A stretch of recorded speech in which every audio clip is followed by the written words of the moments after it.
Good morning class 9, welcome to the 5th session of e-learning classes, and in this class we are going to discuss about the Western and Eastern Ghats. Okay, so let us understand this.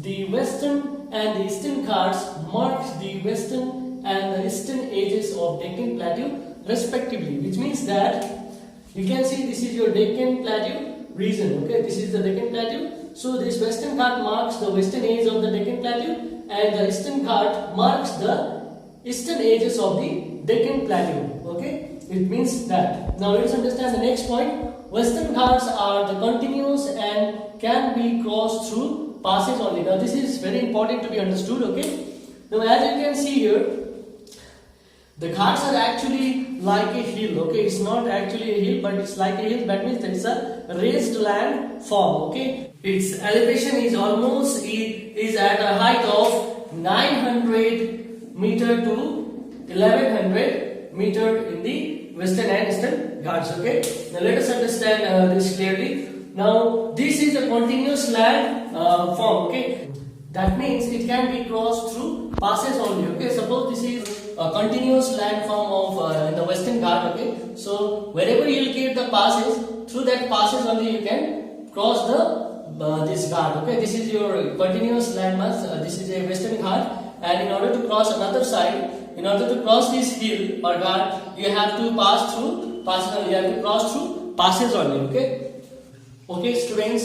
As we are talking about the Ghats, now I want you all to find out some Ghats which is found in India. Now those Ghats are Thal Ghats, Bor Ghats, and Pal Ghats. These are the Ghats that you are supposed to find and then locate on the physical map of India. This is the question that you can note it down so that you will remember and you will do this work at home. Okay, you have to locate these Ghats in the physical map of India. Okay, now let's proceed to the next. Now let us understand the Western Ghat and Eastern Ghat in more detail. Okay, now as you can see on the board, Western Ghat are higher than the Eastern Ghat.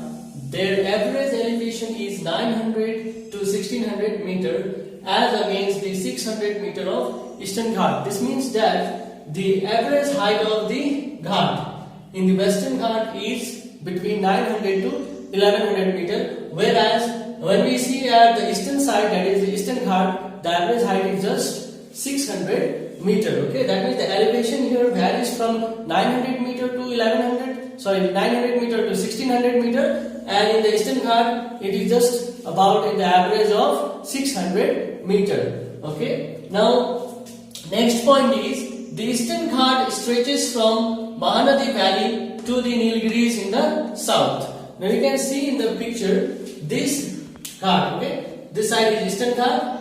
It stretches from here, that is from Mahanadi Valley. This is the Mahanadi Valley, which is the river. Okay, and here lies the Mahanadi Valley. From here it stretches till the Nilgiri hill, and the Nilgiri region of Nilgiris lies here. This is your Nilgiris. Okay, from here till here this Ghat stretches. This is the Eastern Ghat. It stretches from Mahanadi Valley to Nilgiris. Okay, the next point is the Eastern Ghat are discontinuous and irregular and dissected by the river drained into Bay of Bengal. Now this is the Bay of Bengal. On the eastern side of India lies the Bay of Bengal. On the western side, you know that there is the Arabian Sea. Okay. Now the rivers which flows through the Eastern Ghats, they dissect the region and enters the Bay of Bengal. That means they got through this hill, the small hill or Ghats, and then they passes or they end up in the Bay of Bengal.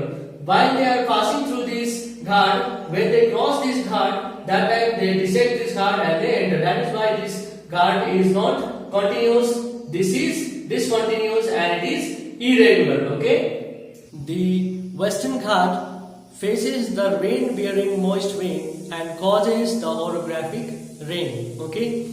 When the rain-bearing moist vein flows towards the Western Ghat, it acts as a barrier and the wind has to rise up. When it rises up, it forms a cloud and causes a orographic rain. Okay, that is towards the Western Ghat. Okay, as we know that the landmass or the Ghat here is very high compared to the Eastern Ghat. when the wind blows, when the wind that carries the moisture from the sea, when it goes towards the Western Ghat, it rises upward, and when it rises upward, it cools down and causes the rain. This kind of rainfall is called the orographic rain. Okay, height of the Western Ghat progressively increases from north to south. That means the height in the northern part is less, whereas when we come down towards the southward, the height increases. The elevation of the Western Ghat is higher towards the south. Okay, and because of this reason, the Western Ghats are known by different names in their different region. The height, according to height. Okay, now let us understand this.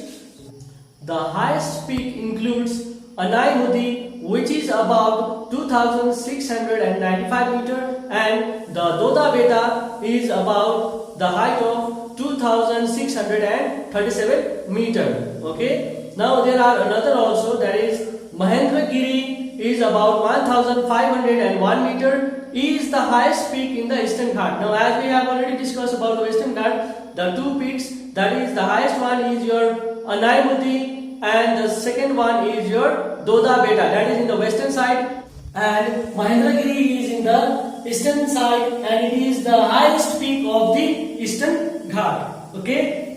Now beside the peaks, there are some hills in the southeastern part of the Eastern Ghats, and those hills are the Sibroi Hills and Jabadi Hills. Okay, these are the hills located towards the southeast of the Eastern Ghat. Now I want you all to find out some of the popular hill station in the South India. Okay, this region, Eastern and Western Ghat, also comprises of some beautiful hills. Okay, and among them, I want you all to locate the famous hill stations of Udgaman Dalam, and popularly known as Uti, and Kadakai Kadal. Okay, these are the some popular hill station in the south. I want you all to locate these in your physical map of India. Okay, along with the previous one. Now the next is, as we have already discussed about the Eastern and Western Ghat. Now there is a peninsular plateau that separates these two ghats. Okay, between these two ghats lies the peninsular plateau, and one of the distinct feature of this plateau, that is peninsular plateau, is the black soil. Okay, it is made up of black soil. Some of the portion of the Deccan peninsular plateau is made up of black soil, and the region where the black soil are found, that is called the Deccan Trap region. Okay, these regions are mostly formed by the eruption of volcano. That means in the history there was a volcanic eruption in this place, and the rock found in this region is the igneous rock. And with the process of weathering, and denudation, this igneous rock get disfragmented and converted into the soil. Okay, and the soil found in that region is therefore called as the black lava soil. Okay, now the next point is the Aravalli Hill lies on the western and northwestern margin of peninsular plateau. These are highly eroded hills. The hills which are found in the western and northwestern are highly eroded hills. Okay, the hills which are found here, as we know that the hills here is the Aravalli Hill. It stretches towards the Delhi in southwest to northeast direction. Okay, now this is all about this Aravalli Hill as a broken hill. Okay, and along with this other hills also we have discussed. Now with this we have ended off with the Western and Eastern Ghat. The concept of Western and Eastern Ghat is complete. Okay, I hope you have understood. Now whatever activity which I have put forward in between the session, that is some questions I have given you to do at home. Okay, please complete the task and revise this concept once again. Okay, and in the next session we will be discussing about the desert of the Indian subcontinent. Okay, now with this I would like to end of the session here. I hope you all are studying well at home. Take care and stay safe and study well. Thank you.